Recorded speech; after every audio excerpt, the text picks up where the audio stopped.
moves into its 7th decade of independence. What do our younger citizens and leaders of tomorrow hope for? 3 writers in their 20s, 2021 NGC Youth Writer of the Year Harmony Farrell, fiction writer Rashad Hosein, and poet Ronald Mohammed, share specially commissioned Letters to the Future, addressed to the nation in the year 2062. Part of the NGC Bocas Lit Fest's 2022 Season of Independence, celebrating Trinidad and Tobago's 60th anniversary as an independent nation. Trinidad and Tobago will always live on. Colonialism gone, our nation is born. We will follow our leaders, they always do their best. In order to achieve, you got to aspire, we bound to be a success. Dear youth of 2062, I hope you don't feel the same frustration that I do. I hope you feel the kind of admiration I have too, but if our model nation seems to fumble on the catwalk, I have some advice for you. Don't let us starve to fit into the suits and skirts of foreign designers and the narrow definitions of what it means to be this little black dot on the map.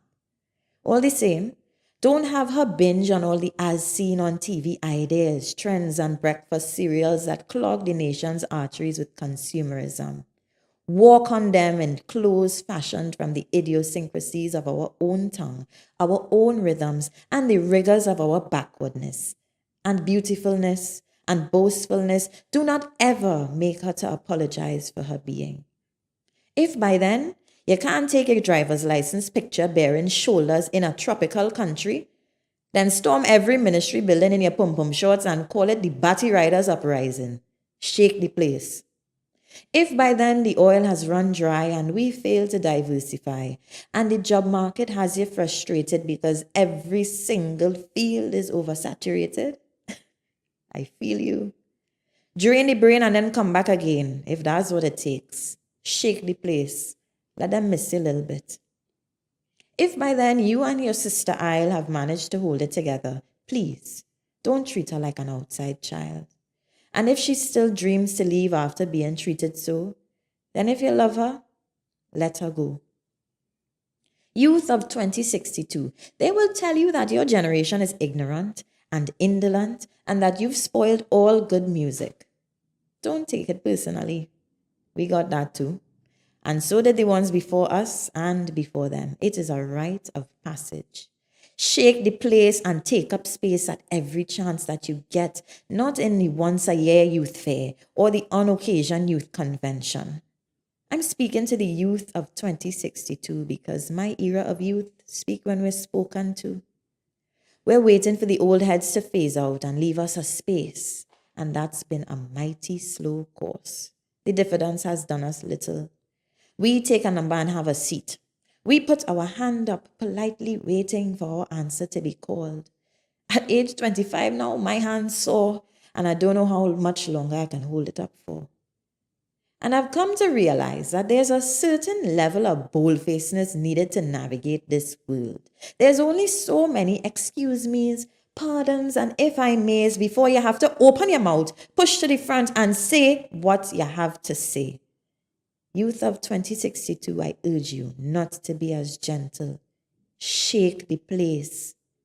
I write this letter to you because I fear that my generation, despite all the good intentions, are so busy crawling from under the debris of pre-liberty that we may not have a chance to build what we envision.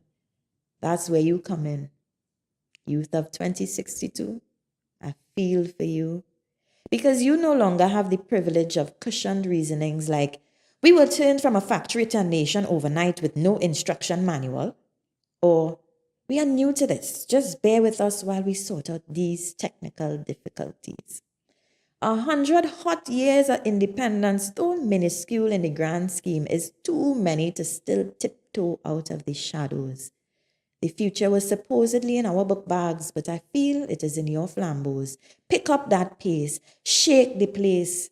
Youth of 2062, I write this letter to you because there is something about your energy that cannot be matched. The hope will always be with you who have seen the world for much of its beauty and some of its ugly, but not yet enough to take away the glimmers in the eyes covered by that childlike wool. Not yet enough to knock out the lenses of those scarlet-colored glasses that see the flag, the ibis, chiconia, hibiscus in vivid shades of flaming poinciana and shady immortelle that say, wow, this place rich. The hope is in you. In fact, the hope is in youth. It is in vigor and dynamism that only youth have. Youth still believe that you can change the world. So if there's anybody to really shake the place, well, it's you. Well, it's youth. In order to achieve, you got to aspire, and you're bound to be a success. Sincerely, Harmony.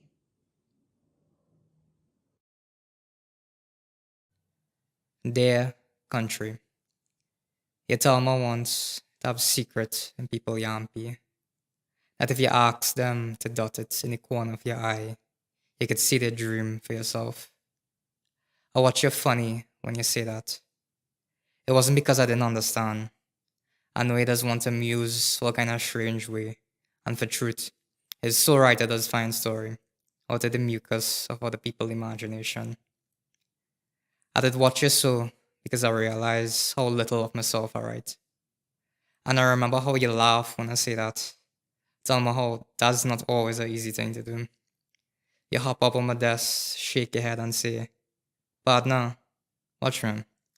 I could barely tolerate myself sometimes. I can't imagine sitting down and writing nothing about my life. And that's what I have you for. What you say then, it on my mind for a while. Is why I decided to write this. Let me ask, country, how you sleeping these days? Cause I not getting much. Not with all that banging at my door. You remember the banging? I was suffering through our next final revision of English at the end of time, and you did lean up near the shelf with your arm cocked up top a stack of books, sipping your sauce up tea in time on my backspace, clacking, clacking, clacking. It's how long we agonize over that ending. It never feel right. And then he banging, and he wanted to know who it was at my door, and I lie and say I didn't know. Forget the blasted noise. Leave it. They'll mash up their hand before they break it down. We have work to do. I remember we finished that morning. The ending tying to right before Windrush was emotional, hopeful, empowering. And it didn't feel right. I didn't feel right. You down your tea and rest the cup on my book. The stain's still there on page 121. Mechanics of Independence, Part 3, Dynamics of Transformation. And I remember you nod towards the door. Is then I hear it again. Quiet. A slow, wet thud. Country. It's late. And it's not the first time you have me conjuring zombie and calling on my blood to write here. But when you're reading this 40 years from now, when I reading this 40 years from now, I hope you could look back and say we did sit down and write some real, meaningful thing together. History from the Yampi of we own I. And I hope I could look back and see that banging did stop one day. That I just open the damn thing and leave it open. And then I could tell you who it was. I just think about what you say often, country. How you could barely tolerate yourself. My biggest hope is that 40 years from now, we could say I have no need for that. That the door done wide open. Anyway, I'm drifting off here. That's sauce up tea that's really make you sleep. I'll write again. With love, Hussein. To my unborn, not all days have been good days, but today was a good one. We won. The newspaper gave us new hope, views of a future that glistens. See, we have something to be proud of. Today headlines read, "Dream comes through." For once, the headlines were not read with the blood of our sons and daughters. For once, they did not speak of a dream deferred, of a legacy that stumbles and does not go the distance. Today we strided toward the goal. Gold. War success around our necks. And yes, in the past we've had it. Broken records. But today, we did not repeat the same sad song for futures that crumble like crumpled pages, thrown away among a landfill of unkept promises and hope that rots at the root and no longer grows. Today, we came out the rut of stories that only speak of the stink of extinction lingering in communities and not the ambition that grows within them. Today, we speak of endurance, of sacrifice, of not losing track of what we relay. Together we aspire, together we does yield a commonwealth of things to be proud of. How could they say this is a lost generation, a dead-end generation, when there are youths from the four corners of this island who do not put themselves in a box, do not put themselves in a block. Instead, they push past difficult paths, rewrite the prose, become pros in progress, leaving success wherever their foot falls. And yes, there are pitfalls. Some call here a paradise of potholes. Say the paradigm could swallow your whole soul, to my unborn. Although we've built paths to sustainable futures, youths come out the gate and have limited mobility, but may your time have more lanes for the youth to champion, that we may be global leaders in something other than what we've been known for. And may we continue to grow in the things we've been known for, to my unborn. May your time be more gracious to those who take paths less traveled, who are called unfit to run the race assigned because they do not possess the skill sets that bring about traditional success. Don't you know, this is how we grow. May you not feel the need to shapeshift into anything other than what you are. You. May you create the path that allows you to run towards your destiny. To my unborn, no era is void of error. We may have false starts, we have to try again and again, but we are a resilient people. We never short circuit, always running through these challenges. 1.3 juggernauts. To my unborn in the year 2062, not all days will be good days, but may your future be one that glistens. May you always find something to be proud of. Wishing you the best.